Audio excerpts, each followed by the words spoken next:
morning, good afternoon, good evening, whatever time it is where you are. Thank you for listening to Hypothetically with Will Noonan. That's me, coming at you right now from my car. It's Monday morning, everybody. Good morning. How are ya?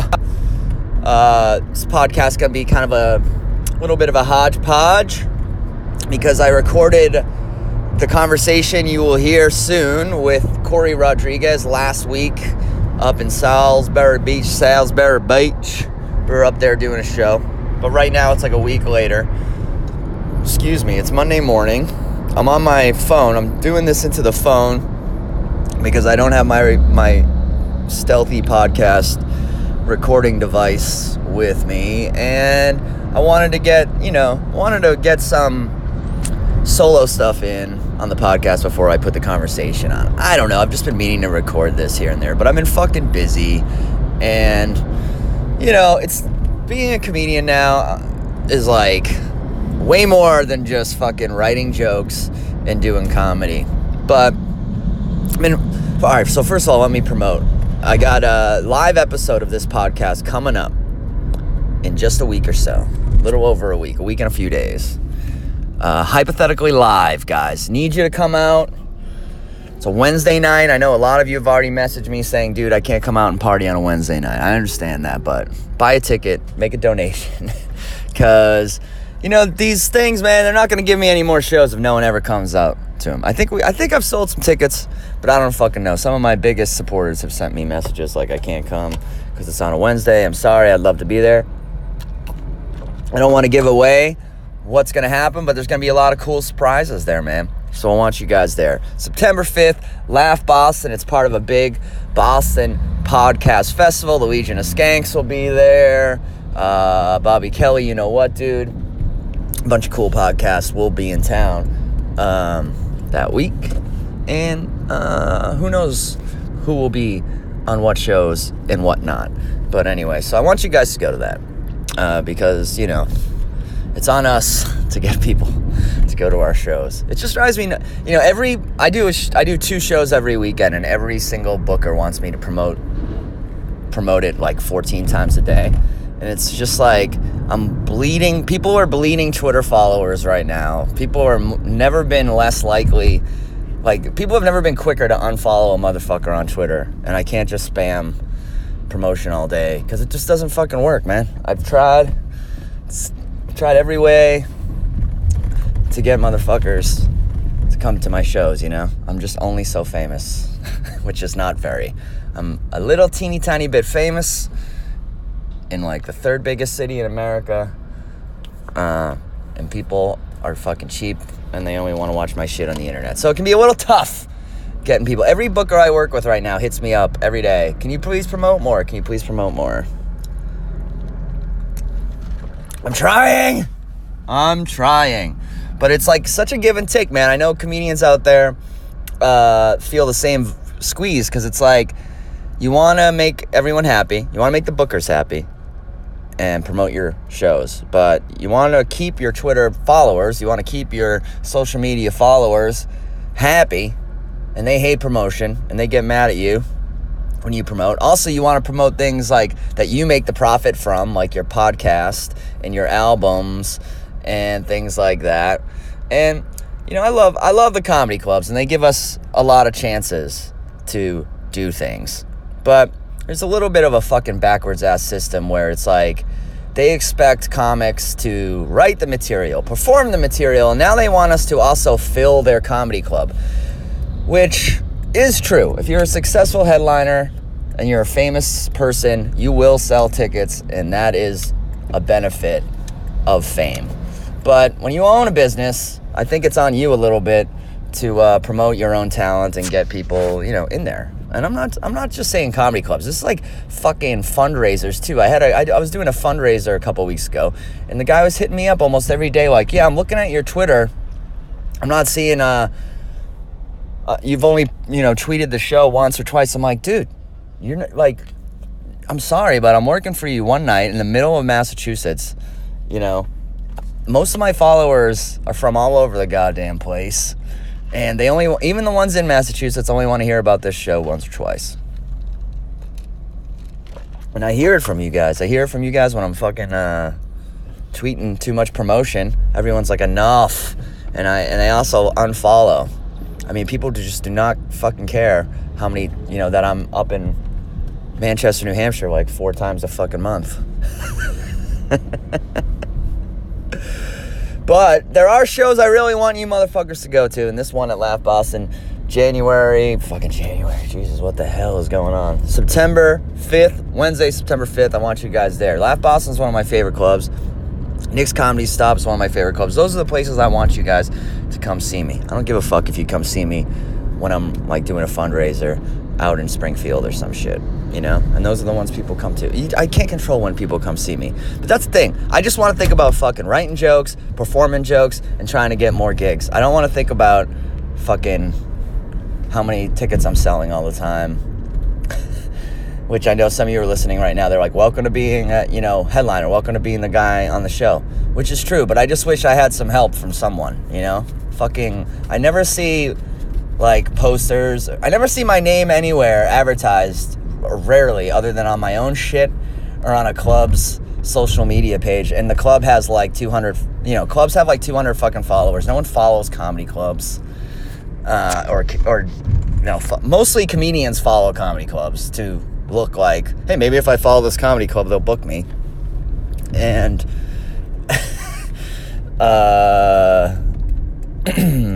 let's see. I'm trying to think who follows a comedy club. Bookers, waitresses, people who want to spy on the comedy club. But like, I'd say like a fraction of a comedy club's social media following are people who are like checking it every day to see what shows. I mean, if you want to go see comedy, you go to a website and look at comedy. I feel like there's just a little bit of a skewed thing right now where bookers like to throw their hands up and be like, this guy didn't sell any tickets. It's like, well, buy a fucking billboard or like put a Subway ad up or like do something, and then maybe as a team we can try and sell some tickets. Because I look at comedy club calendars and it's just fucking jack-offs every week who they think they can, they think they can squeeze 60 to 80 people out of some Viner or internet star or someone who's like coming off of a fucking wrestling career, some other shit. And it's all like, it's great. Get them in and out one night, right? And then they'll never come back and do your club again, but it's great. You made some money, you sold some tickets. But what if you had the local guy who, isn't famous yet, but you're introducing him to a fucking audience and building a superstar and making a star in a city? Then people start coming to your club hoping to see this guy again. That model kind of worked for Boston pretty well, and now it's like a little bit fucked up. I mean, Nick's is great, but I wish I saw more like, I saw Corey Rodrigues and Kelly at the big clubs, at the big Laugh Boston Club. And it's the same with Foxwoods and the fucking, I get it. I've never owned a comedy club. It's got to be really hard to fill these motherfucking places up. But, I often feel like on my level, it's a little bit like, how much am I supposed to do? You know how hard it is to even be like a decent comedian who's funny? Like, it's a full-time job to just keep that going. And then on top of it, I can barely put this podcast out lately.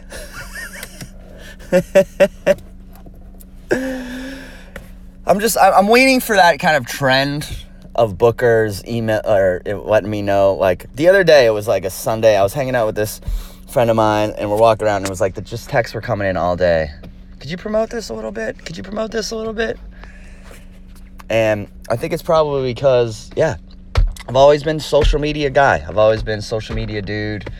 But it's been a bunch of years. Things are changing, and I think it's like we're in like the Trump era now, where a lot of people are starting to see Twitter and Facebook as like a cancerous annoyance in their life, and when they just constantly see you pumping the same thing over and over again, excuse me, people get annoyed. I feel the same way about celebvm.com, which is like a great a great service that I work with, and I like doing those videos, but they promote a lot too, and sometimes I just think it's diminishing returns when you start over promoting. I don't fucking know. I'm like making no sense. It's before noon. I'm cranky. I'm only a third of the way through my first cup of coffee of the day. But it's like this whole thing, I'm always trying to get people to come see me. I try, and no one ever goes like, thanks. It's always just not enough people. Even though Capo has been working out. Capo's great every Monday night in Southie. That was a lot of work to get started, a lot of interviews, a lot of help from the Cotton Southie girls, a lot of telling people about promoting. And that is now an established good show. So it does work, and this stuff does pay off. And grassroots promoting pays off. But honestly, I'd just like you guys to come. I've been doing this podcast for years. I've never done a live one because I always thought, what's the I don't even really, to be honest, like listening to live podcasts that much. It's kind of like, the thing I like about podcasts is that it's kind of intimate, and it's kind of like, a behind the scenes look, And then when you put comedians in front of an audience, they start performing and start being like comedians, which is great. But if you wanted that, you just go see stand-up. But this live podcast I'm going to do on September 5th at Laugh Boston is going to be different. Here's all I'm going to say. It's going to be more like a Howard Stern live episode. There's going to be some crazy special guests. There's going to be some events. Some things are going to happen live in the moment. And I think we got an hour. I don't know how much time we have there, but it's going to be really, really fucking awesome. So let me transition right now into this next part of the podcast, which is me talking to my friend Corey Rodrigues, who's been on the podcast a bunch, and is just one of my oldest friends in comedy, one of my just closest friends in real life. He's a funny fucking dude. And me, him, and Orlando were doing Celtics late night a lot last basketball season, filming a weekly sort of just joking around about the Celtics with Trace Gatos TV. And just went to, last Friday, did a show at Bill's Bar here in Boston, promoted it on Kumia's show last week. Shout out to all the Kumia fans out there, all the new ones who are listening to the podcast for the first time. Thank you very much. Every time I do that show, I get a lot of new listeners. The Kumia world is fucking heated right now. My Twitter mentions have been AIDS since fucking last Wednesday. And, fucking fake Anthony Cumia's following me every 10 minutes. It's, it's an adventurous world. But I went on there, and Anthony had some funny stuff to say about Bill's Bar, which has been here forever. But I came back and I did Trace Gatos Live. I've talked about them on here before, but Luke and Rob are Trace Gatos. Two guys. Luke is a filmmaker and a writer, and Rob is a writer and a comedian and a filmmaker as well. And they work together, and they just make some of the coolest fucking shit that I've ever been a part of. Professionally, big budget, low budget. These guys do just good fucking shit. And they have reaped the benefits of doing good shit. They've been invited to the Montreal Comedy Festival. Everyone just wants to work with them. It's like, that's what art is. You see good shit. Like, I didn't know them that well. I just saw their videos. I called Rob. I was like, can I be in one? I didn't know him that well. I knew him a little bit from comedy. I was like, can I be in one of your videos? He was like, absolutely. And then we're like on the set. He's like, you done any acting before? I was like, yeah, I've done a bunch. And we just love working together. And I love working with those guys. So they had a show Friday at Bill's Bar where they were kind of showing their videos, and comics were doing stand-up in between. It was a sold-out show. It was a massive success. And one of the funnest times I've had in a while. And just Corey couldn't be there, but Orlando was there. And, man, it was just a fucking blast. Nick Chambers. Those guys just put out funny fucking shit. So I would watch their stuff, Trace Gatos TV, keep an eye on them. So it was cool. So me and Corey have worked together with them, and Corey did the same exact thing I did. He just called those dudes up like, hey, you're doing cool shit. Can I be involved? And they do funny stuff with him. They do the Ask Denzel stuff with him. And so I don't know. That's a connection between Corey. Corey's just a good dude. We always have good conversations. And you can kind of hear in this conversation that me and Corey are having that we're different people. Like, I'm still a little bit more me and Corey's dynamic has never changed from back when we both were making no money to now when we make slightly less than no money. We used to, like, Corey's always been a little bit cooler and a little bit more, like, easygoing than me. And I've always been a little bit more stressed and a little bit more anxious about the world. And I go nuts and Corey kind of calms me down. And that's sort of our dynamic. And I think you'll hear that in this conversation. Corey's also just one of the funniest guys in comedy who taught me a lot. He's been doing it a little bit longer than me, and he's definitely been headlining longer than me. And I learned a lot from watching Corey and Orlando Baxter. Both those guys have been doing it longer than me, and they both have a way of telling a story that's just really good and something to see. So I'd check out both these guys' comedy if you want, but Corey is the guest this week. And before I wrap this up and send it to the long conversation outdoors with my buddy Corey, I don't want to sound ungrateful for a single gig that I have. Of course, I'm fucking excited off my ass to be doing this live podcast at Laugh Boston. I've been talking about it on this podcast. I've been talking about it on the Kumia show. I've been using it as my plug everywhere I go. I'm psyched. And of course, I don't mind promoting, especially with Laugh Boston, Nick's Comedy Stop. Those clubs have done a whole lot more for me than anything. But you know me. It's me, Will Noonan. Sometimes I just get cranky about the state of comedy and the fact that, I just keep getting lapped by cute chicks who have been doing it for a month and a half. But what are you going to do, right? That's show business. That's 2018, baby girls. So I am going to keep drinking this coffee, and I'm going to go inside and do a bunch of fucking emailing, availing, I'm going to promote a bunch of dates. I'm going to add a bunch of stuff to my calendar. I'm going to spend 2.5 hours to 3 hours doing things that got nothing to do with being funny right now. But it's all for the love of the game, and it's all for stand-up. So thank you, motherfuckers, for listening. Holy shit, hold on. I got to give some thank yous, too. I got a big donation the other day. $100 donation to the podcast. And look what happens. I'm putting one out in 2 motherfucking days. That's how it happens. When someone gives me a big donation, I feel like, putting out a podcast. It's something crazy about the way money motivates people. So, Hawkeye. I don't know if he wants his real name out. His initials are JK, which I think is fitting, considering we're jokers. But Hawkeye on Twitter, at Hawkeye, he wrote, "Great job on Kumia's show. Hopefully this can cover a parking payment at Stitches, which is closed, or Dick Doherty's Comedy Vault, which is also closed." But this guy knows his Boston comedy history. He just sent me $100 as a thank you for going on Kumia and doing this podcast. I really appreciate that. If you also wanted to donate, you can go over to willnoonan.com, hit the donate button. I also have a Venmo, Will Noonan Comedy on Venmo, all one word. And just appreciate all the donations that have been coming in from $5 all the way up to $100. That's good, man. It's, that's what helps us comedians be comedians. That's what helps us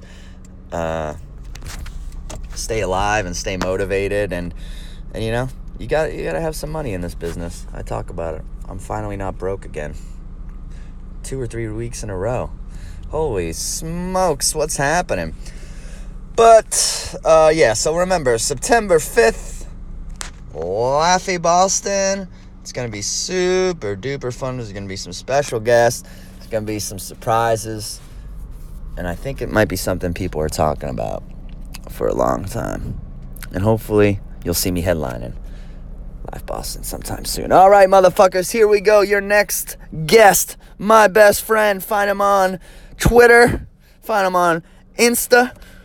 And listen to his podcast and go see him live. Number 1, ladies and gentlemen, my chat outside of the Blue Ocean Music Hall in Salisbury Beach, Massachusetts on a beautiful summer night. My good friend, Corey Rodrigues. That's... This was out a little bit. I can get another one.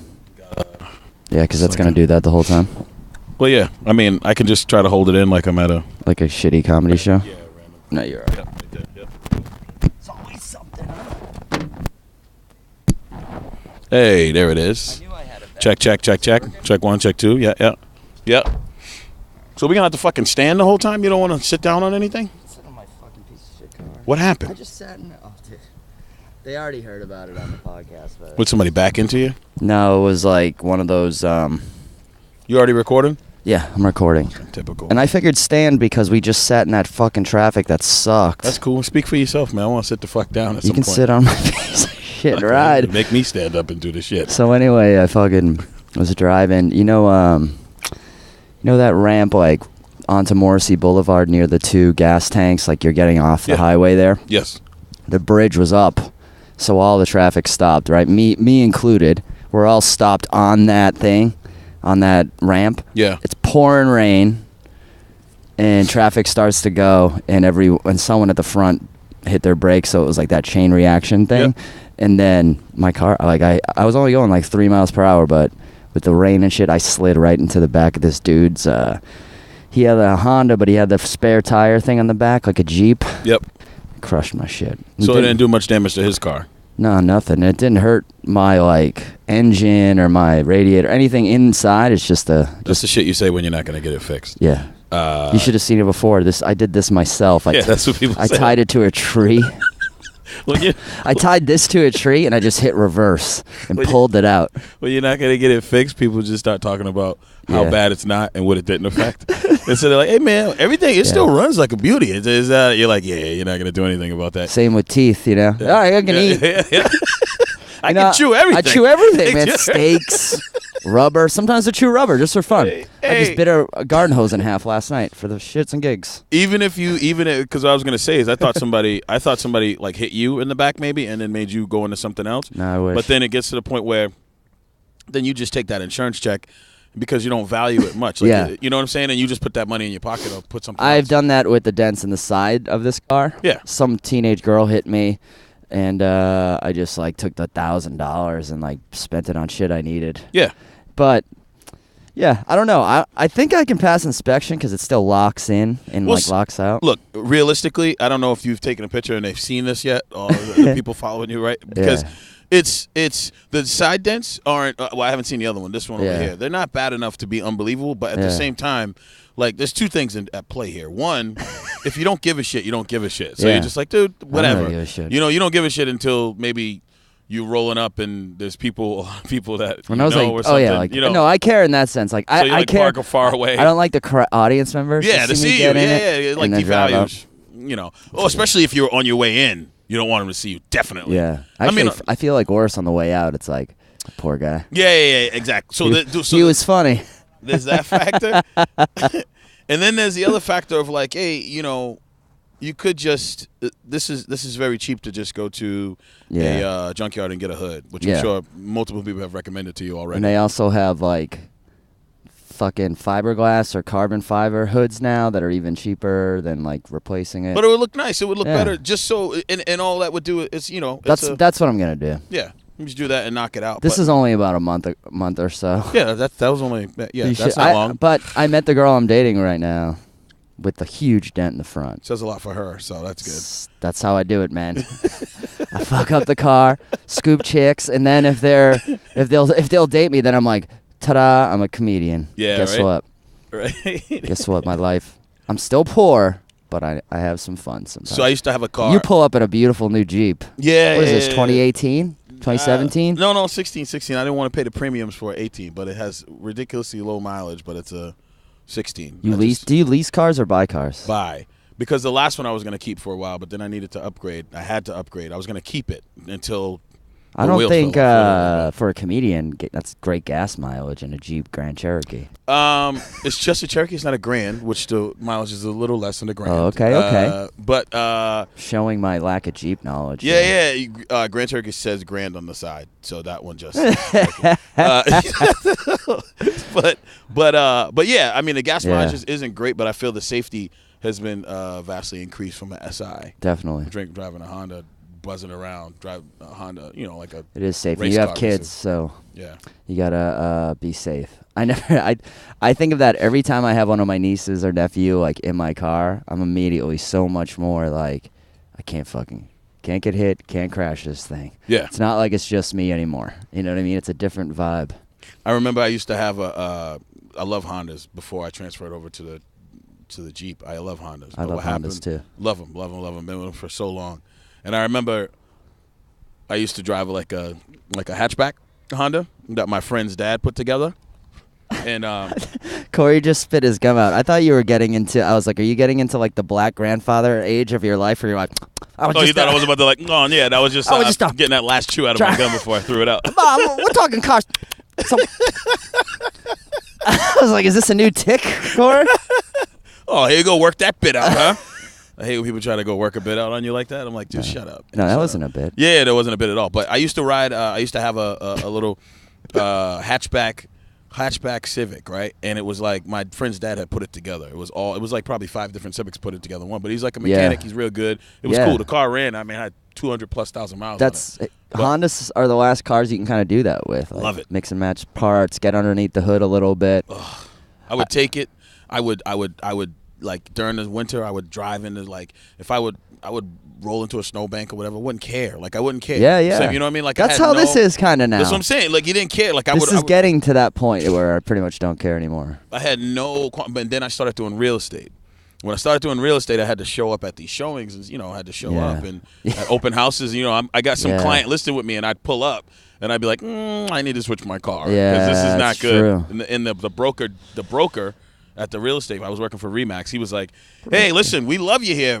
Got the gift of gab, but the car situation." Said that, huh? Yeah, he goes, the car situation. That's I was like, something. No, I know. I never even thought about that, really. Because it's some people's most expensive, real estate. That's one of the most expensive purchases people are going to make. Yeah, they don't want to see you pulling up in a piece of shit car. No, because it shows, you gotta. That's definitely one of the professions where you gotta fake it till you make it. You gotta look like something's going on.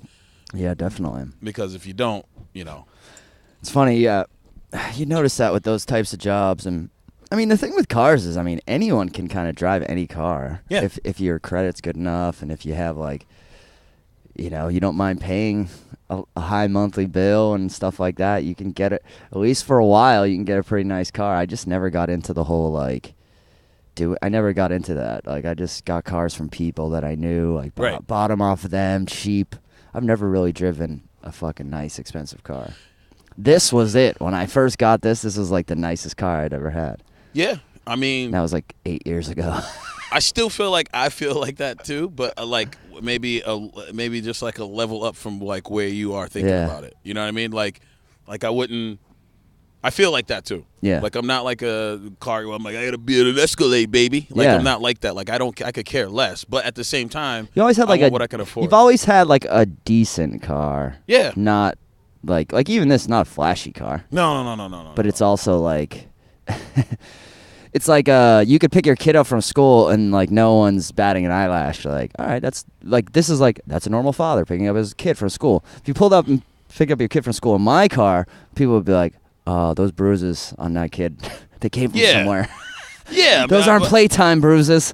Yeah, and I also think that people riding in a car, if we were going out somewhere, and we were on a strip on we're at Salisbury right now. If we were riding down some strip of the beach, people would be in the car and not feel ooh, look down, don't look at people. Let me tell you that's never ever factored into my decisions of anything I've ever done in my life. Have I ever been what are my friends gonna feel about this when we're rolling down the strip together? I could give a fuck. I was thinking about that, even in this, I don't like the looks people give me sometimes. If you have a traffic incident with somebody, you have a traffic altercation, even a little one, even a little bit of road rage, there's that moment where you size a person's whole life up based on their head, hands, car. You just go this fucking bitch in this fucking BMW, she's a rich mother, I can tell. You know what I mean? Yeah. So this says a thing about me. When they see this, they're this fucking guy gets in accidents all the time. Yep. He doesn't. Like, most people get their shit fixed, so you're assuming it happened like in the last 2 weeks or something like that, I think. Yeah, or that you, like, I immediately would judge you and be like, Stu doesn't have insurance probably. You know what I mean? Like, Exactly. you just look at you real quick and be like, oh, he doesn't this have insurance. Scum right here. I do have insurance, though. Yeah, but that's what you think immediately when you see something like that. It's true. I remember. I want to tell you this. This happened yesterday. Since we're talking about being in the car, this was crazy. So I was in West Virginia yesterday. Wow. And I was doing college out there. And so I flew back yesterday. So the show was, what are we on now? Thursday? Yeah. Oh yeah. So the show was Wednesday. Yeah. So it was yesterday. So I'm in West Virginia, and that's not accurate. It's okay. No, it was yesterday because today's Thursday. So, yeah, the show was Wednesday. Anyways, I'm in West Virginia. You went right from the show to the airport? Yeah, no. So then the show was Tuesday. And then so you traveled August Wednesday. 14th. Yeah, today's the 16th. Okay, there we go. So the show was August 14th. I drove back yesterday. Anyways. For all you statisticians. Statisticians? I sounded drunk. Remember that if you ever need to sound drunk. Statisticians. So all right. So anyways, I was riding back to the airport, driving back. I was going from like Charlotte, North Carolina. The flights were just so much cheaper. So I did like the 3-hour drive to West Virginia to where I had to go. And so when I'm driving back, I was like, I don't know, like I like swerved over in the fast lane a little bit from the middle lane. This guy's like, right? So immediately, like, I get angry, like, if people, like, are too over the top with their horns. Yeah. So, like, I'll just blow mine, or I'll be like, what? I go crazy. Shake the arm. I do that. I shake it out the window. Oh, so this dude goes, whoomp, whoomp, whoomp, whoomp, like he was over the top with it. And I, like, moved over. No. Regular, like a car. I don't know, nice car.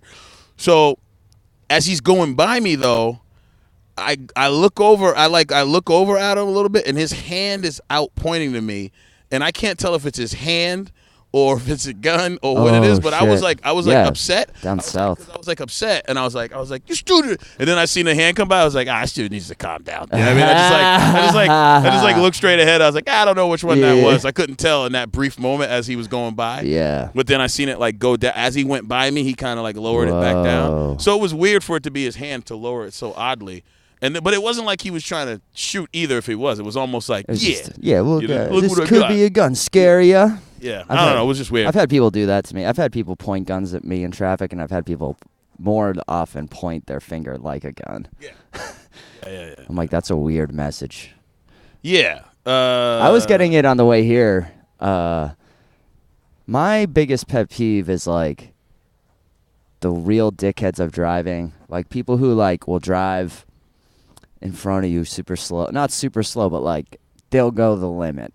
Like they're going 65. Everyone else on the highway is going 70, 75. They're going 65. Right. So you go around that person, or you start to pass them on the left, and then they speed up and pass you. It's like those are the people I want to kill. Like the people who are just slowing it down, and then when they see you pass them, go like, "Hey, I want you behind me. I want to be up front." Yeah, little road monitors, little road police. I hate them. I do. I will do this though. Like if you get behind me and you're like right, like when you aggressively ride my ass like immediately, like if there's etiquette to being a dick even when you're driving. So like if you hit me with a quick like hit me with the flash or whatever, I'll move, right? Because at first you start thinking, like, I go through two phases.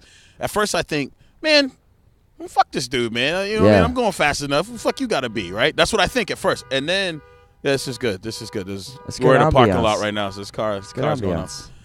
So they probably can't hear it that much. Oh, they can't? All right.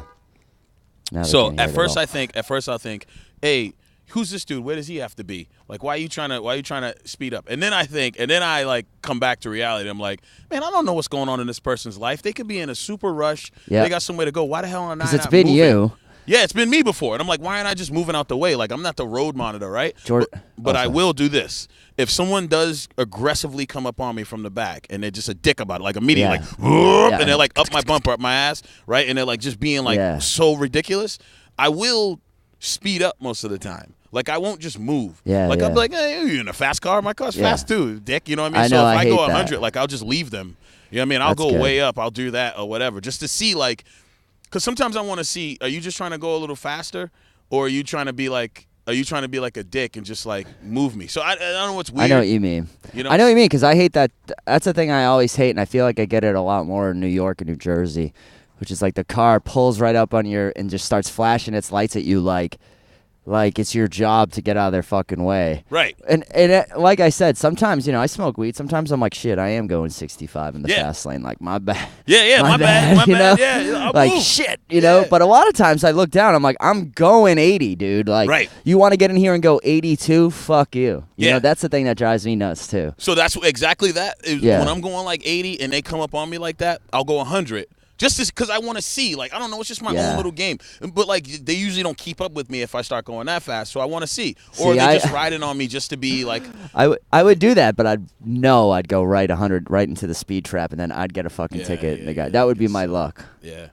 You know what? The other thing. The self will start to shake at 85 miles per hour. The last thing I'll say about being in a car, man, for me is, like, the one type of person that pisses me off the most is not the person who gets disappointed at you when you like do a bad traffic move, because you've done bad traffic moves. I've done that before too. You look at them like, wow. Yeah, not the person who yells at you, but the person who gets disappointed. Yeah. They piss me off the most. The ones who are just like they don't piss me off. They make me feel bad. Yeah. The ones who get disappointed, but it's kind of look at you like, yeah, like, oh, what are you doing? What are you dumb? They make me feel bad. But the people who piss me off the most when I'm in the car are the ones who like tell you to go. You know what I mean? Like, you ever be in a situation where it's their turn to go and they're like, no, you go. Oh. And it's like, it's not that. It's the way that they do it that's nice. Not polite. Oh, I know. They're doing it to dictate the situation. Like, get out of here. You don't know what you're doing. Let me. I'll go behind you. I control this intersection. It's the same type of person who, when they're crossing the crosswalk, that like you're stopping for because it's the law, and they put out their hand like, stop your car. Yeah. It's always a dude with a chick, too. Yeah. Like, oh, hold on, I got this, babe. Yeah. Like, this car won't run us over. Yeah. I'm always thinking. Red light's the reason why I stopped, pal. I'm always thinking, you could die right now with this car. Do you know that? Do you have any idea? There was a guy, there was someone in Southie. I heard about this, and I felt bad about it, obviously. Someone was going into a crosswalk with their dog, and the dog got hit by a car and got killed. I think that's like, I couldn't even imagine. I love dogs, especially my own dogs. I could not imagine like what that's like. It's got to be terrible.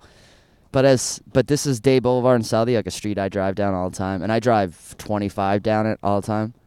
Like people with their dogs and by themselves, and a shitload of times with their baby carriages. They just push that shit out. Yeah.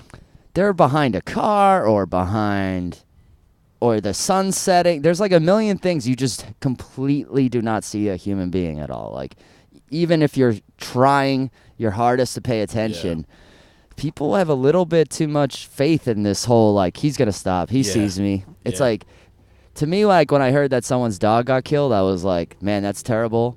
I wish that didn't happen, but how the fuck are you letting your dog get killed like that? You know what I mean? Like, you're obviously walking into traffic with your dog. Yeah. Like, fucking be aware of the world. That, like, traffic doesn't stop for you just because that's the way it should be. I think it's in China or Japan. I can't remember which one. But it's like a huge epidemic where people get crushed up by the cars, like, because they're always trying to cross. I think it's China. They're not supposed to. It might be, and so it's just like they're getting crushed a lot. Even on their mopeds, it's like certain things you can't do. I can't remember exactly what the fact was, but I know a lot of them get hit. Like, you lived in New York. Like, imagine if you were just like, fuck it, I'm crossing, and like on most streets in New York. Yeah, and they're not stopping at all. No, you'd get killed. One time, like, I had my headphones on and I stepped off a curb, and like I realized, like, mid-step, like, oh. And I pulled myself back, and like a bus went by, and it like fucking, like, I could feel it, the breeze, like, on my nose. You know? That shit. I've had a few of those in my life. One time in New York, I had my headphones on again. I'm down waiting for the subway, and I walked all the way. I used to walk down, like, to the back of it. You're one of those dudes. I was going to 42nd Street. I was like, I'll be right near the exit. I was that type of dude, thinking about where I'm getting off, right? So I'm waiting. And I'm waiting, and I just kind of did that thing. I was like I put my head out to like see when the train is coming, and it was like 2 feet away, and I like pulled my head back, and the train whizzed by. My headphones were still obviously on, blasting music, but like I look back, and like the whole platform's looking at me like, holy shit! Like they all were just like, you know. I was like 20, so I was like, big deal. You know? Yeah, right. Whatever, I'm alive, aren't I? Yeah. That's holy stupid, shit. not care. Just that, like. It was one of those things where, like, in the snap of a finger, dead. And, like, whole life, whole world. You know what I mean? Like, everything changed, everything different. We're not doing this right now. It will be hard for people to even, like, something that stupid almost. It would be hard for people, even if you got hit by that bus, to believe that that it wasn't, like, on purpose. Yeah. So there'd be people who were like, dude, he was being, like, sad lately. Yeah, they'd be like, he really sucked at karaoke Thursday night, man. They would have to. There'd be people trying to figure it out, you know? Like, Yeah. I hate that sometimes. Like, I hate even situations where, like, that's true. Where, like, someone does commit suicide at times, and then we just, if it looks enough like they did, then everything's fine, and people are just like, ah, man, I guess they were just sad. But well, it's like sometimes I'm like, man, like what if somebody just helped set this up? Yeah, or what if also like some weird freaky thing like that, which happens all the time. That's one of the things I hate about cops and like detectives especially. It's like they never think unusual things happen. Yeah. When unusual things happen as much as usual things almost. You know, it's kind of like that thing bashing your head off. If you leaning out and getting hit by the train, people would be like, he'd been going through a lot. He specifically walked down to the end of the platform. Yeah, they would formulate the story like, who else walks all the way down, then puts their head out? They'd be like, oh, the last song on his iPod was a sad song. That's what, you know. It was Nirvana. He killed himself. They would connect it weirdly. They would. And you'd be like, man, like that wasn't it. It's true. You know? I hate that. I don't like that. It's kind of like report. I mean, that's sort of like I just had like a journalist talk to me and write about me for the first time, and it was kind of like it was one of those things where you read the article and you're like, yeah, this sort of sounds like it's about me. Yeah. It's like you get put into a story that's already kind of written, and it's like your stuff is like sprinkled on it. I don't know. It kind of reminds me of that. It's like people make up their own story. Yeah. You know what I mean? Based on what they already think. I read the article that was written on you too. It was nice. Yeah. I thought it sounded really nice. I thought it sounded like you enough. You know what I mean? I'm not. No, looking at it. I'm not looking at it the way you are. But let me just make. I wasn't this point, unhappy though. with it. I thought she leaned on the drinking a little too much. And also though, I'm not looking at it the way you are. So like you saying that point is not what stuck out to me. Right. But at the same time, you know, it's like looking in a mirror. Yeah. You know, when you look in a mirror at yourself, you're like, ah, god damn it, my fucking nostrils are flaring up in this goddamn picture. Yeah, it's true. Or in the mirror, and other people are like, you look great. What are you talking about? No one even notices that. No one sees that. No one sees your earlobe. Looks like that. A little bit on the mic. No one's like, I see your earlobe that looks like that, but you're like, oh, I can see is that little gimpy earlobe I have. Oh. Yeah. You know, so it's the same thing when you look at that yourself. 100%. It's and what that is though is that's what's closest to your heart, so that's what affects you the most. Yeah. And that's what you look for the most because that's where you're the weakest at. And so that's where you're the most sensitive at. It's true. You know what I'm saying? So you're like, ooh, they hit the thing I didn't want them to kind of like hit too much. Well, you know? it's like, and obviously I talked about it too, so it's not like she pulled it out thin air, but and I have jokes about it and stuff, but it was just kind of like, it was like I said something, and when I said it when I was talking to her, I was like, fuck, that was like such a good quote. She's going to use that, like. Yep. I said something like, this is my second chance right now. Yeah, exactly. And that was like the thing of the article, and I was like, I kind of knew. I was like, I just gave her like the thesis statement of this. Yeah, I mean, it did sound like, you know, you were, I don't know. I guess the one thing I would say about it is I didn't, reading that it made it seem like you were worse off than what I've known you to say you were. Yeah. So I mean, it sounded like you were on some Artie Lang shit. Yeah. Like, you know what I mean? Like people are finding you with a needle in your arm, and you're like, I'm on my second chance, baby. I know. You know what I mean? So like... that's the only thing I say. Like, but I think looking at it differently, on a positive note, it's awesome for someone reading that, and like at the end of the day, even if you were.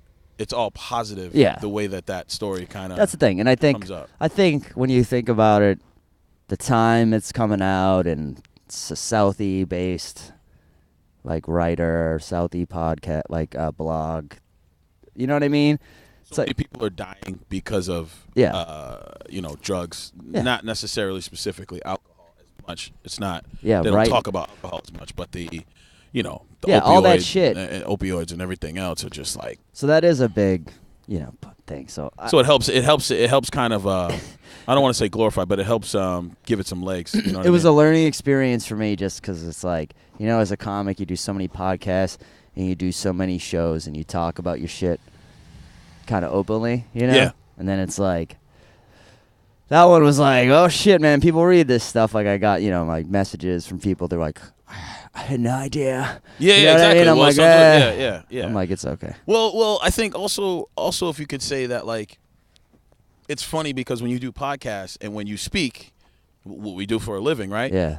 You're in absolute control of clarifying what it is that you want to say. Yeah, the edit of that statement. Absolutely clarifying. So somebody's about to like, walk or something, you can clarify exactly what you meant. It's not like a snippet of like, this is what I said, and then they put their fill in what they want to say. Exactly.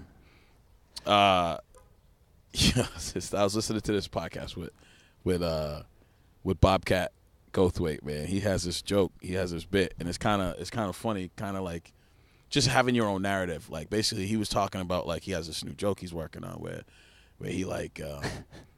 He's like he's on this plane, and like this was all true. He said he was on this plane. He was on there with what's his name? Not Bo Burnham. What's the other dude? Dimitri Martin. So he's on a plane. Dimitri Martin's on the plane too. He was like, I'm just telling you guys, Dimitri Martin's on this, so there's somebody else who can verify this story. So they're on the plane. One of the engines blows on the plane. Whoa. Boom, the engine blows. He says once the engine blew, he was like, yo, like they were all scared. He was like, all right, man, like this was scary. He said it was loud as hell. Yeah, everyone was I'd be fucking scared. People are scared, right? And he's trying to be cool. And he said, like, he was like, all right, do the obvious thing. Look at the flight attendant, see what they're doing. Look at the flight attendants. He starts looking around. They're crying and praying. That's the worst. He was like, I've never seen the flight attendants. They were sitting there praying. He was like, one of them was like, you've always been good to me, Marsha. Like they were talking to each other. Oh, God. And just like, and he was like, yo, he was like, he was so scared, right? So he's sitting there, he's scared. And he said that, he's looking around the plane and everyone's starting to get like, and the pilot comes on and the pilot goes, hey guys, listen, everything's okay. Just please relax. The engine blew. We're going to land here in, I don't know, whatever state he said. We're going to land here. We're going to land here and put it down here in Tallahassee, whatever. Yeah. We'll just do that and take care of things. And he was like, that made it scarier because he was like, yo, man, like this dude came on calm. He was like, that's the voice of death.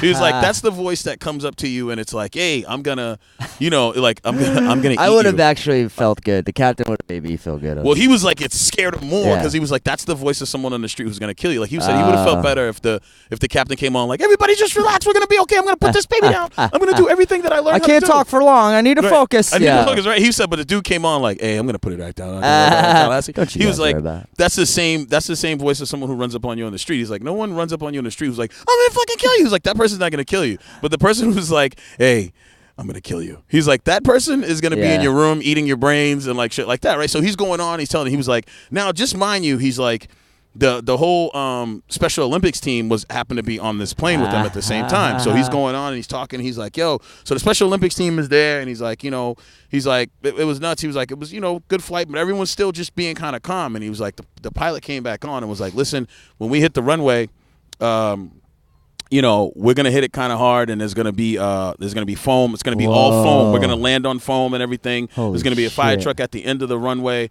and he's like, that's what it's gonna be. And he was like, he started thinking about his daughter. He started thinking about everything. He was like, man, my family. He's like, this. He's like, I'm gonna die.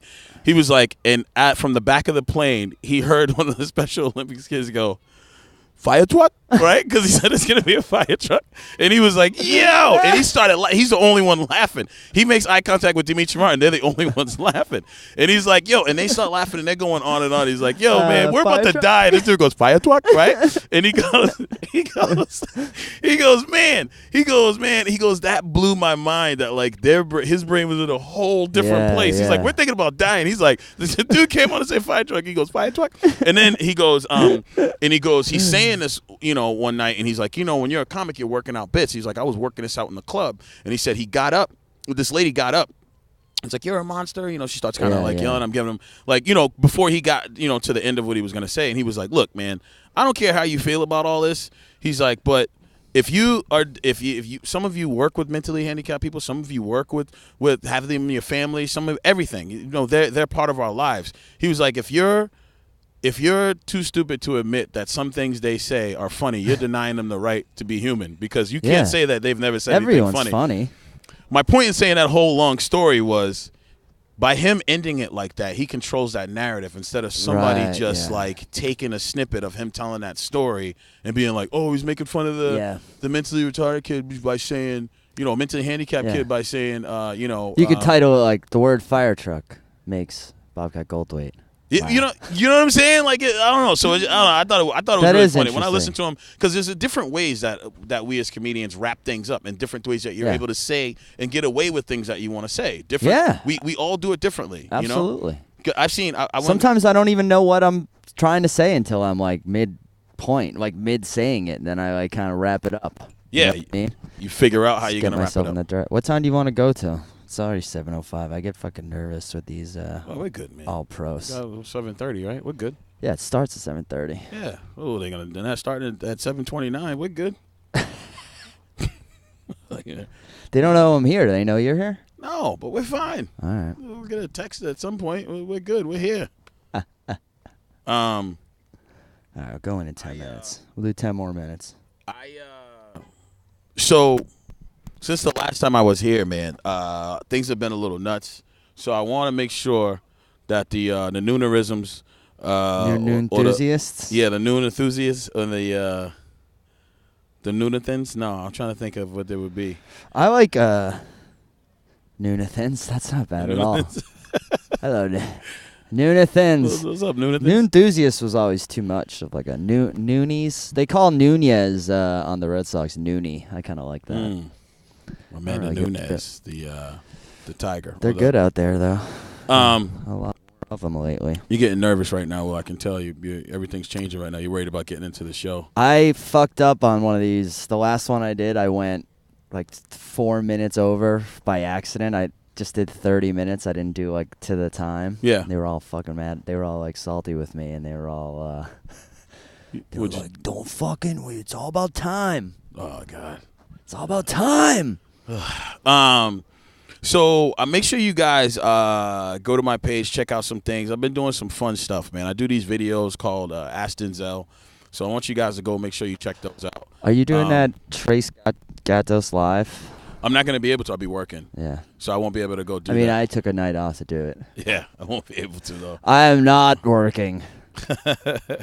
I'm going to do that, though. I want you guys to check those videos out. Send me questions, man, with the Ask Denzel. Those have been going really well. I got a lot of positive feedback just as your friend on those. Yeah. People are like, I love those. Where was I recently? Jimmy Dunn. We were talking about him up in Hampton, not far from here. Oh, that's cool, man. Yeah, man. I mean, Matt Light got in on him and did it. And so, like, there's been a lot of cool ones that have come out of that. And so I'm going to be doing more and more characters, playing around with that, because it's just, I know we got to kind of wrap things up, but You're doing some improv too, right? Doing improv. I got now back you're into getting improv. Nervous. No, I'm not worried at all. I want to, there's just a lot I want to address. No, I want to talk about. But improv's been going good. I've been getting on the cruise ships. I've been doing that. I've just been meeting so many different people in this game. And one thing, we had a family reunion last week, 2 weekends ago. Had a family reunion. My aunt was there. We're at this park in North Haven called Lake Campounce. No, it wasn't in North Haven. It was in Connecticut, though. It's called Lake Campounce. And it's just like a Canopy Lake. It's crazy. It's a nice water park. Yeah. So many rides. It was all cool, right? And so one of my cousins came up to me, and she was like, I'm with Aunt Marie. She was like, Aunt Marie's crazy. She was like, I figured I'd get on the rides with her, or like just hang out with her for the day. She's like, she's getting on everything. I'm like, what? She's 80. And so I see my aunt later, and I was like, Aunt Marie, they said you're getting on everything. She was like, that's what I do. She said, when you come to the amusement park, she said, I get on everything. She said, why come if you're not going to do all the rides? Wow. What's the point of coming here? She's 80, bro. Yeah. She's on upside-down roller coasters. She was on roller coasters going 65 miles an hour. She was on everything. Everything that drops out of the sky, all the rides, everything. She was on there. She's 80 years old. And it, like... Made you think? It inspired me in a sense where I was just like, man... I'm not saying that when I go to the amusement park, I'm going to necessarily get on all the rides, but she doesn't realize that it impacted my brain differently. And what I started thinking was like, man, like a lot of other stuff I do, if I'm not gonna go all the way through with it, why the fuck am I doing it? I like you understand that. what I'm saying? I I just like. I like that perspective. And at 80, it means more. That means more to me than at 25. You know what I mean? At 80, it means she's learned at that point in her life that that's the way to live. But I mean, that's crazy to me. She's 80 and she was. That's great. My cousin said she was getting off rides. Like, that's it. She's 80. She got her hands up. She's going upside down. There was 2 upside down roller coasters. She has her hands up, screaming, and I'm just like, what's something you want to do that you haven't done? Like, what are you thinking? What's your? It's just maximizing a lot of potential on a lot of things. So like, just every once in a while I have a reset in my brain, and there's things I want to take care of and accomplish. And so, specifically, there's like some tapes that I need to send in to late night, some things I needed to film. And I was working with this dude. In New Jersey. I was working at the Borgata, and there's this one comedian. He was funny, man. He was like, hey, man, whenever I get a task or an assignment to do from somebody in the business, he's like, that's my top priority. He's like, a lot of people pretend it's their top priority. He's like, but it's my top priority. He's like, otherwise, what else are you doing this shit for? That's true. He's like, you got to think about it like that, or you're just wasting time. He's like, how many people have asked you for stuff, and you're like, I'll get it to you. He's like, you haven't done it. He's like, but. Yeah, I get on that shit. Yeah. I've always been like that. He's like, because there's times when we're so unfocused. Yeah. There's times when we're so unfocused and we're just looking for a direction. You know what I mean? Yeah, I know what you mean. Though. Like I describe it as like you're always looking for the next lily pad to jump on or the next buoy to get to the big ship. You're like, what buoy do I get on? Is that one the right one? All these cruise ship right? references. Well, I said that before I was even on the freaking ships. I'm just thinking about like, I know what you mean. Because you jump on a buoy and it sinks and you're like, damn it, I thought that was the right one. But there's plenty of times when you get these opportunities to take care of shit, and a lot of us don't. And so it's just it's a lot of things like that. But that's like I've always kind of done that. I just try and do the yes man thing. Like, if someone calls you to do radio and you're not doing anything else, and it's not gonna hurt you to do it, just fucking do it. You know what I mean? Stuff like that goes a long way. Some people are like, I don't want to do anything for free, or I don't want to do anything that's not like, a legit show that I get paid for or whatever. It's like doing podcasts, doing things like that. They pay off. Yeah. They build fan bases, and people like listening to it. And all the radio, I've never been paid to do radio other than my own shows. And it's like, but that's where I get a lot of the people who have come to see me from, Right. And yeah, man, I mean, I'm sure other people have been on here and told you this, but I'm just proud of you, the accolades that you've gotten over the last couple months. It's been crazy. That's been awesome, man. That's really good. I don't know how. So doesn't matter how, it happened. But that's putting in work though. That's saying yes to things. That's helping people out. It doesn't matter how some of this shit happens. Doesn't matter. No one else needs it. No people wonder how. None of that matters. That's cool. It's definitely cool as hell. I'm gonna enjoy it like this whole year, till next year. Someone else. Yeah, the funny thing is like we get these accolades, but they're so like, they're so bittersweet in a sense where it's like, you can only ride on it for so long. Yeah. So next year, it's like, well, you were last year's. Yeah, and it's kind of like a funny thing too. It's like it doesn't mean anything to like us, in the business, but to someone out there looking at my website, deciding between me and another guy who doesn't have it or something. Right. It's that kind of shit. It's just a little bit of grease gets you like a couple more gigs. Like I noticed a few more gigs right away when I first got it. That could be it. Right. Well, sometimes because there's where a lot of us are equal. Yeah. Until there's some separation, and sometimes when people see that you got things going on, it's just that's the separator they need. Yeah, just a little, just a little thing, Yeah. But we all have our hot times and cold times. Yeah. Just bring it down if you want to. That's good. Nice. Bring it all the way down like that. Well, we got to wrap this up. I'm fucking. Dismiss it. All right, go ahead. It's almost 7:15. The show starts in 15 minutes. All right, I'm so fucking worried. All right, go ahead. Wrap it up. I am. I haven't been working for this booker as long as you have. I'm like, and I feel like I'm on probation after the last one. Went 5 over. I was like, dude, I'm not trying to go over. I'd rather like be done. And did you do well too? I did do well. Yeah. So they thought it's a problem, man. And then they got to go. Everybody wants to do their 30 and get the hell out of there. So exactly. All right, man. Well, always I appreciate it. Listen, 30 jobs later. This is 30 jobs later. This is I was cross podcasting with Will. Hypothetically with Will Noonan. So we're cross podcasting. Looking forward to dropping this episode. Been a while since I got back with Will. Make sure you guys follow me on Snapchat, Twitter, Facebook, all the good stuff. On Instagram, it's Corey Rodrigues, Corey with the E, Rodriguez with the S. And on Instagram, it's at Corey Rods. Make sure you guys send a question in. Ask Denzel some questions. Yes. All these videos. I want to do Denzel one Washington. too. Yeah, send it in, man. All right, man. All right. My sign off is: no one told you they love you today. I do.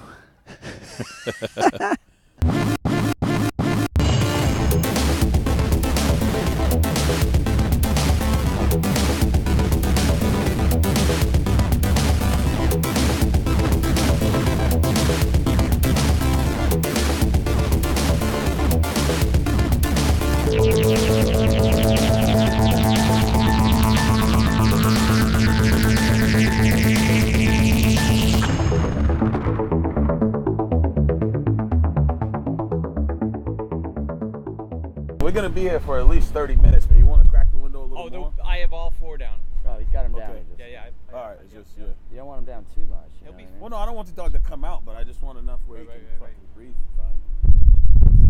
Damned if you leave him home, damned if you don't. Yeah. Yeah. We won't smash your windows. That's cool. All right, I don't want to interrupt you. No problem. Yeah, thanks, man.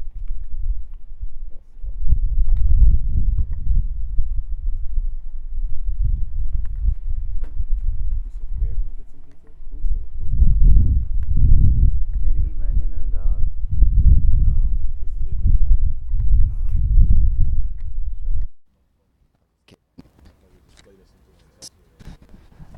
Yeah, like, hi, could you guys be my alibi? I think he was suspicious of us, like, interracial friends. Interracial friends with equipment. I think we both need to wear headphones out here.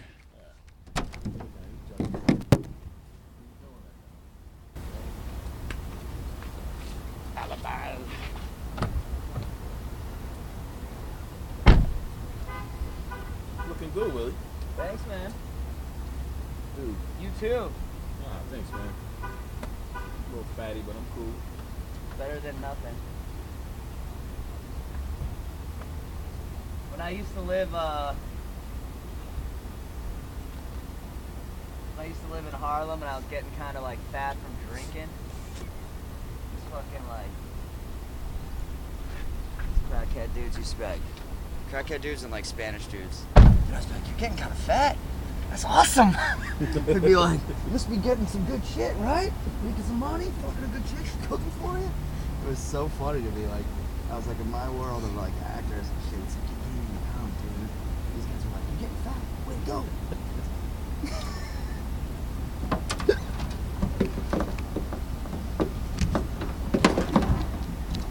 I can just send you this too, by the way. Yeah, I mean, are you gonna? I don't want to like. It's super easy to do. All right. That way, I mean, it'll sound like really good, you know, if we use the mics. Yeah, you know, I could just take. Thanks, this guys. time, I'll just Yeah, no record- problem. Yeah, no problem. And we'll record it. Then, all right, cool. Just make sure you send it to me though, man. Like I'll do it tonight. ASAP. Yeah, I'll do it all right, tonight. cool. I don't want to be like Casey. Well, No, I'm good. I'm pretty good like just that. text me, C-Rod. Don't call me. Fuck, man. No, I'll send it tonight. I'll send it like when I upload mine. All right. So this chick that I'm like, looking at, I've been like seeing her for like over a month, right? Yeah. So I met her after a set, and I had my recorder on, not on purpose, and I like recorded the whole, like me picking her up and like getting her to go out. Yeah. It's like a fucking crazy record. It's like a crazy, clear, good recording of me being like, so what's up? What does that sound like? Like to hear your voice, to hear your own voice, like trying to scoop a chick. Yeah. It's disgraceful. Oh, that's pretty funny though. It It's is cool funny. that you got caught off guard when you didn't even know. I didn't even know.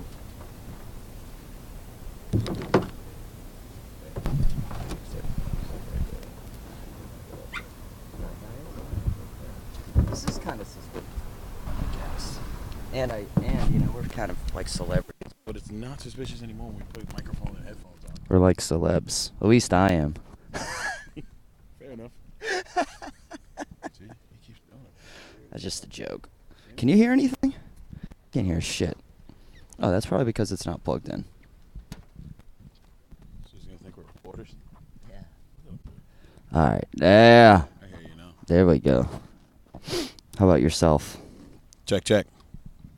I'm a little low, but it's all good. You can't be. You can take. It took him so long to walk away. Take the. He stood there the whole time. Yeah. I mean, he's a loner dude who brings his dog out. And, Hey, he's a loner dude.